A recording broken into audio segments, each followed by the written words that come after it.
Good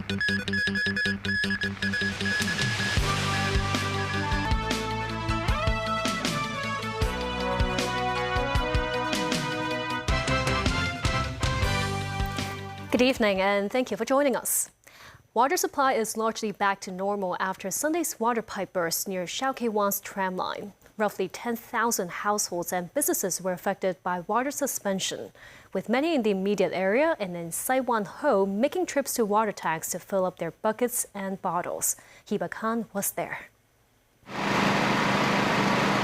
The Water Supplies Department completed emergency repairs early in the morning and briefly restored supply at around 6 a.m., but had to shut the water off again at 7:30 a.m. due to a leak in the pipe. The department reminded that the actual time for water restoration may vary based on the location, terrain, and floor levels of residents and businesses. Repairs were finally fully completed before noon. Before then, people had to fetch water from the 102 water supply points stationed across the area, causing great disruption to residents' morning routines. Don't have water since yesterday night. When I come back home, like 8 o'clock, 8 p.m., already no more water. Still no water. We just do extra work because we need to go down and take water. Many residents woke up in disappointment this morning as water supply had still not resumed, with some not being able to cook or shower. I'm going to bath in Cory Bay Sports Center now, and I come back. We have stored some water, so we are still brush our teeth, wash our face, but cannot bath last night. Yet I'm lucky that I have cooked my dinner for my family before the suspension of water. It's not a very difficult life, but we have to think about what if the situation still continues. While others found their mornings to be at a standstill. Of course, everything is the water, so everything in the house is messy. Oh, no. Cannot clean up, cannot cook, cannot do everything. This business said its customer numbers were reduced by half. They had already made more than 10 trips to and from water tanks to keep the restaurant open in the morning. While water supply has been restored in the area, residents report the first stream of water being yellowish or cloudy. Water officials say that is normal and residents simply need to let the water run until clear. Hiba Khan, TVB News.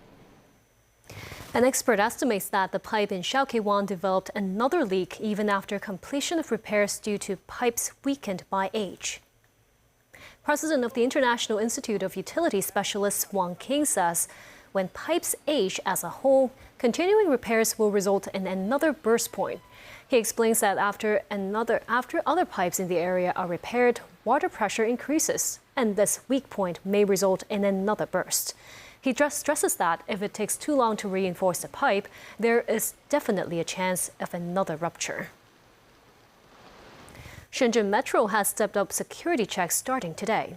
All passengers are required to undergo screening before entering stations, with a range of items now restricted or banned from being carried on board. In a statement on its official Weibo account, Shenzhen Metro said the citywide expansion of entry security screening was introduced to ensure passenger safety. All passengers must undergo checks, including inspections by security staff using handheld screening devices. The operator also listed restricted items, including flammable objects such as perfume, nail polish, lighters, alcoholic beverages, and power banks. Also barred from entering are animals other than guide dogs and police dogs, offensive weapons, inflatable balloons, bicycles, and other items considered to pose safety risks or obstruct emergency evacuation. Shenzhen Metro said the upgraded security measures were introduced in response to increased safety pressures caused by rising passenger flows during the summer travel season. Passengers are reminded to plan their journeys earlier, as the checks might lead to additional commuting time. Ahead of attending the ASEAN meeting in Manila, Philippines, U.S. Secretary of State Marco Rubio is expected to meet with members of the Quad bloc, which consists of the U.S., India, Japan, and Australia. This as tensions mount between U.S. and China following U.S. President Donald Trump's recent accusations of Chinese meddling in the 2020 election. Rubio says he's not sure if he'll be meeting with Chinese Foreign Minister Wang Yi during the meeting. Despite recent troubles, he still anticipates Chinese President Xi Jinping will visit America in September. Do you plan to meet with the Chinese Foreign Minister or Lavrov while you're out there for the ASEAN summit? I'm not sure we've finalized that, but we'd be open to meeting with them, sure. And would you bring up anything about the Chinese election meddling and claims that Trump... Well, I would never tell you guys in a press conference what we would raise in meetings like that. Those are delicate matters. I mean, we'll see how the meeting goes. Rescue teams use explosives to clear massive boulders after last week's landslide in the southwestern Chinese city of Chongqing. That has allowed rescue efforts to enter the deep recovery phase. The landslide struck Chongqing's Pengshui County near the Wujiang 3rd Bridge Friday morning. The tragedy claimed at least 8 lives, with dozens unaccounted for. More than 1,100 residents have been evacuated, and authorities are monitoring nearby slopes for the risk of secondary disasters. The youth-led cockroach movement marches to India's parliament, demanding the resignation of the education minister and reforms to the examination system following test paper leaks. Despite police denying permission for the protests, thousands showed up as the government appeared to open its first talks with movement leaders. The movement's founder, Abhijit Dipke, was picked up by police as 2 other leaders held talks with Health Minister J.P. Nadda. Scores of police and protesters clashed with tear gas reportedly fired in Jantar Mantar, a designated site for demonstrations a few kilometers from Parliament Monday. Students, professionals and families with young children waved flags and chant slogans against the education minister and Prime Minister Narendra Modi, calling for reform after medical school entrance exam papers were reviewed to have been leaked and sold. Protesters also demand justice for more than a dozen students who committed suicide after the leak led exams to be cancelled. A Cockroach Party representative confirms in a social media post on X that Health Minister Nadda has assured them he will speak internally with the government after the 2 sides held a 10-minute talk.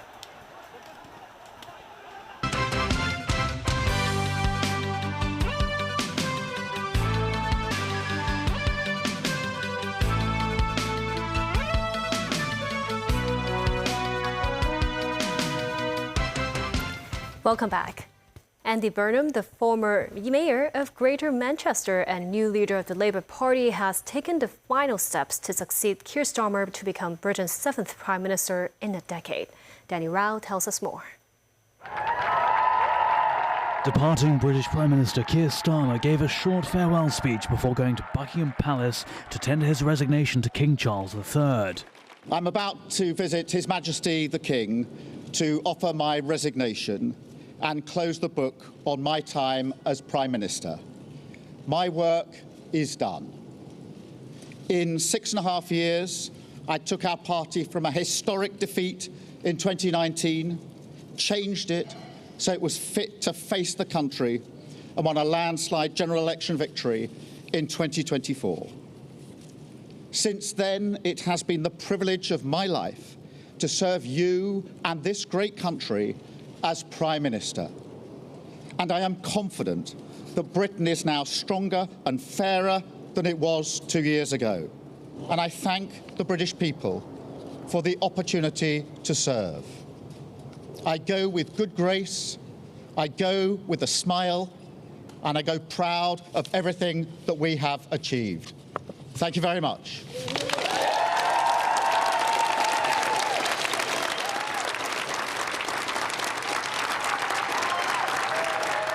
The King will invite new Labour Party leader Andy Burnham to the palace and ask him to form a government. Burnham will then address the nation for the first time as Prime Minister in front of the famous Black Door of 10 Downing Street. Labour is hoping Burnham's arrival will signal an end to the rapid turnover of UK leaders. He is the country's 7th Prime Minister since 2016. Starmer had announced he was quitting as Labour leader on June 22nd after barely 2 years in power, ending a tenure marred by a series of political missteps, most notably his decision to appoint Peter Mandelson, a man with close ties to the late sex offender Jeffrey Epstein, as Britain's ambassador to the US. Heavy losses suffered by Labour in a midterm set of local elections in May prompted many lawmakers to demand Starmer's resignation. Andy Burnham served in Labour governments 2 decades ago before leaving London in 2017 to run for mayor of Greater Manchester. Burnham was a popular leader for the northwest England city, overseeing economic regeneration, improved public transport and growing cultural confidence. The 56-year-old says he had unfinished business on the national stage and Starmer's troubles gave him the opportunity to return to Parliament after winning a special election. Dan Rahul, TV News. The United States has conducted a new wave of military strikes against Iran, now into the 9th night after announcing the death of another American service member in Iraq. Tehran has retaliated by delivering hard blows to U.S. bases in Jordan and Kuwait as tensions mount. U.S. Secretary of State Marco Rubio tells reporters that his country is still open to negotiating with Iran, but that it has to be real. Danny Zhou has details. The U.S. Central Command said in a social media post early Monday that their latest strikes would continue degrading Iranian military capabilities used to attack commercial vessels and civilian mariners transiting the Strait of Hormuz. 2 oil tankers in the strait reportedly exploded and immobilized as the attacks began. Blasts were heard in Tabriz, a northwestern city believed to be home to underground missile bases run by Iran's paramilitary Revolutionary Guard, resulting in at least 1 death. Chabahar, Konarak, Bandar Mashal and Bandar Imam Khomeini also came under attack. The country's semi-official Tasnim news agency reports that the outskirts of Abadan, a major oil refining hub in the southwest, were targeted by U.S. missiles. The International Atomic Energy Agency says it is investigating reports of an overnight attack on the under-construction Dukovin nuclear power plant in Iran's Khuzestan province.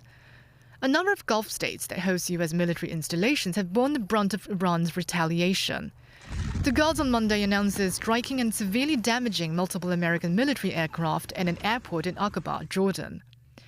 Nationwide air raid sirens also went off across Bahrain, the home of the U.S. Navy's 5th Fleet. Kuwait authorities claim their air defense systems have thwarted hostile drone attacks from Tehran. This after Washington confirms one of its servicemen had been killed in northern Iraq Saturday during a controlled detonation of unexploded ordnance from a downed Iranian attack drone. Separately, the CENTCOM says unidentified remains were uncovered in Jordan on Sunday and were being examined after 1 soldier went missing in Iran's drone and missile barrage Friday. 2 other American service members have died from the same strike. As he departs for the ASEAN summit in Manila, U.S. Secretary of State Marco Rubio pays tribute to the military personnel killed in the Middle East combats and leaves the door open for diplomatic solutions. And our hearts go out to these families. These are heroes that pay the ultimate price. Nothing the military does is safe. It's all inherently dangerous. If the door opens to diplomacy, if the guys that want to do something productive for Iran win and take control of that system or take control of the negotiations, that'll be a very positive development. That's not where we are tonight, unfortunately. Danny Zhou, TVB News. A High Court judge instructed the jury to acquit 14 defendants linked to a 2021 case involving the death of a 27-year-old man after he was found unconscious at a Tai Kok Tsui boxing gym. The defendants were earlier charged with murder and conspiracy to pervert the course of justice. All 14 were found not guilty and immediately discharged. Timothy Lee reports. The incident happened in June 2021, when a 27-year-old man was found unconscious the day after he visited a boxing gym in Tai Kok Tsui. He was later confirmed dead after he was sent to hospital. The police subsequently arrested several individuals on suspicion of murder and assisting offenders. The case was heard at the High Court. The defendants consisted of 12 men and 1 woman aged between 26 and 34. They were charged with murder, with 4 of them charged with conspiracy to pervert the course of justice for destroying evidence relevant to the investigation of the deceased injuries. The 57-year-old father of the sole female defendant was also charged with assisting an offender after he was suspected of hiding his daughter at a rented unit. Authorities entered the boxing gym 4 days after the incident took place and discovered the intense smell of disinfectants as well as traces of the scene being cleaned up. This as the 13 defendants successfully entered the gym on the day of the man's death. At least 1 defendant said they were drinking with the deceased on that night, further noting the 27-year-old man mentioned he struggled with debt, took drugs, and engaged in physical altercation during the occasion. The forensic report indicated the man died as a result of traumatic brain injury complicated by bronchopneumonia, but could not determine the precise time when the head injury took place. The report also stated it would not exclude the possibility of the man having already been injured prior to entering the boxing gym. Judge managing Woodcock concluded there was insufficient direct, indirect, and circumstantial evidence that pointed to the 13 defendants' responsibility for the man's death. The jury acquitted the defendants of all charges, while the prosecution confirmed that it would not appeal. They were immediately discharged and granted legal costs. Timothy Lee, TVB News. A broad trough of low pressure brought heavy rain to Hong Kong on Monday morning, prompting the Hong Kong Observatory to issue the red rainstorm warning signal for nearly an hour and a half. The weather is forecast to improve later this week, but another spell of unsettled weather could arrive over the weekend. Lina Bai has more. Thunderstorms swept across Hong Kong from east to west, with more than 50 millimeters of rainfall recorded in many districts. The Hong Kong Observatory issued the red rainstorm warning signal this morning at around 8 a.m. before downgrading to amber at 9:30 and finally cancelling it at 2 p.m. The observatory says a subtropical ridge will gradually strengthen over the Guangdong coast, bringing sunny and hot conditions from the middle to latter part of the week. However, a low-pressure area is expected to develop east of the Philippines around midweek. While its track and intensity remain uncertain, current forecasts suggest a high probability of the system entering the central and northern part of the South China Sea at the end of this week, bringing another round of squally showers and thunderstorms to Hong Kong over the weekend. Lina Bai, TVB News. The Customs and Excise Department arrested 13 people on suspicion of selling counterfeit trainers and World Cup jerseys. 4 suspects are 18 years old or under. The estimated seized items are valued at about $159 million. Mimo Sengai reports. These World Cup jerseys may look authentic from a distance, but they are actually counterfeits. In an 8-week operation targeting suspected fake World Cup-related items, the Customs and Excise Department cracked down on 50 cases and seized 240,000 pieces of goods. Speaking to the media on Monday, the department says that 12 of the 13 suspects were alleged of selling fake jerseys on the internet, noting that football fever contributed to the demand for the commodity. The jerseys are mainly printed with the famous football stars, their numbers, and also their names. So we can see a very clear relationship that there is a real need from the public for the commodities. Asked what features the public can look out for to avoid buying fake products, the officer offers the following tips. First, about the price. Actually, the price of this jersey is mainly around 30 to 40% of the original price. If you look at them carefully, just like the badges or the numbers or like the edges of the jerseys, you can still find something abnormal. I mean, the quality is not that good when compared with the genuine ones. With 4 of the suspects being 18 or under, says they might have wanted to make a fast buck. Customs authorities urge parents to take notice of their children's online habits and educate them with correct consumption values. Mamos 9, TVB News. Meanwhile, Andy Burnham is making a speech at 10 Downing Street after being appointed as the Prime Minister of the UK. Putting the right values and the right standards at the heart of government.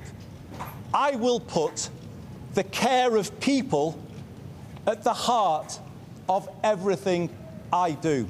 I will give this my all, and I ask you all to pull with me. Let's build a new national sense of unity, of common purpose and positivity. Let us make this the moment when Britain starts to believe again, the moment we bring back hope. Thank you very much, everybody.